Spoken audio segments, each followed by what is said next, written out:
Hi again, guys. Super quick wrap up. I hope you enjoyed the unit walkthrough and got a better idea about what a Doodletown class might look like. Moving forward, in November, we've got John from Macmillan Education coming down. He's going to be doing another training session on Doodletown, hopefully giving even more practical ideas that you could use to take away for your classes.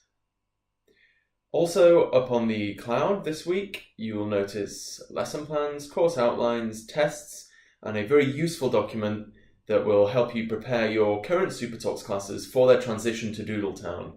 It tracks language that they may have missed and also kind of has some skills that might be useful to start developing now so that when you do switch over, whether it be January, February, March, whenever next year, your students will be better prepared for the changeover. I'd just like to end by, describing three really simple reasons why I think Doodletown is going to be awesome. I think it's three things we should really focus on and try to bring into our classes. The first one is that I feel that a Doodletown classroom feels a lot more like a traditional kindergarten-style classroom. I think often SuperTalks kind of has this pressure cooker feel to it. I don't know if you agree with that or not. By pressure cooker, I mean you've got 60 minutes, you go into class, and the whole time's kind of really spent hammering that language home, trying to get all of the new words into the students as quickly as possible. And each class, it seems like you're always meeting more and more new words. It's kind of this never-ending cycle of drilling and panic and stress. Doodletown has a very clear theme for each unit, and it allows you hopefully to kind of take your time with the material and allow for some opportunities to actually explore different avenues and actually, most importantly, give the students a chance to use the material.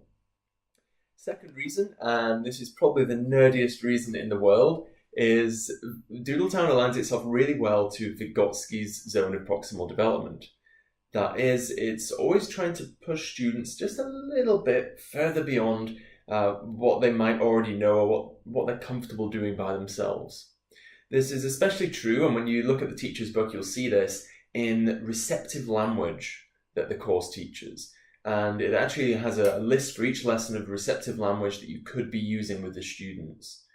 Receptive language is, it's language that the teacher might be using to prompt responses from the students, but not necessarily language that the students will be able to use themselves independently.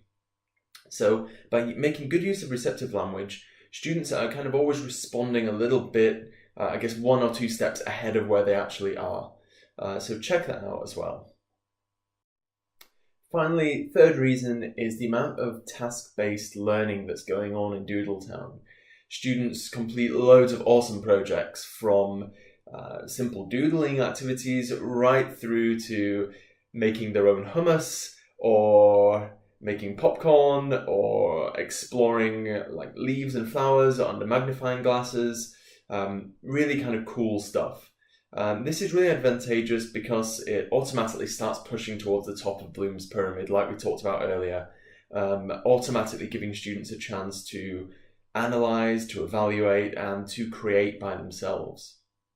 A good example of this will be, when the students learn the color green. They don't just get a flashcard that says green, green, green.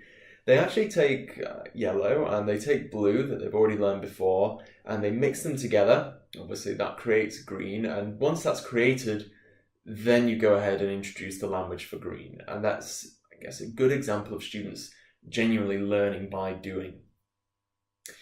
Okay, that wraps things up. I know I've had a lot of video time this morning. I hope you enjoy looking at the courses, and I hope to catch you all soon. Thank you very much for listening.